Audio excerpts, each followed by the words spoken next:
السلام عليكم. حضر معكم وصفة شرائح اللحم البقر.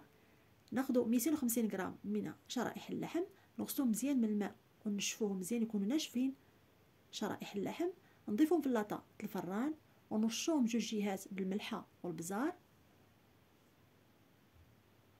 وندخلهم الفران مدة 10 دقائق، كل جهة 5 دقائق، ونعملوا المقلاة فوق النار تسخن.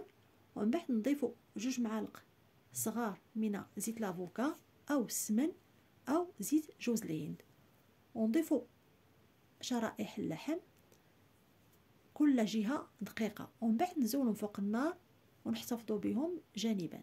نفس المقلاة نضيفوا 20 غرام بصلة حمراء مقطعينها مكعبات، و200 غرام من براعم بروكسل مقطعينهم دوائر، ونخلطوا الكل ونخليه مدة دقيقة.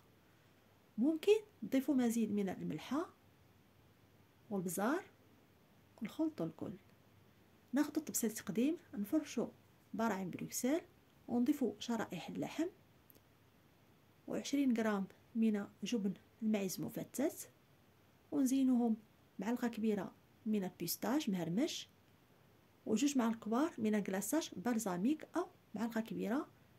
حضرته معكم من قبل، كاين فيديو في القناة، ونقدموهم بالصحة والراحة.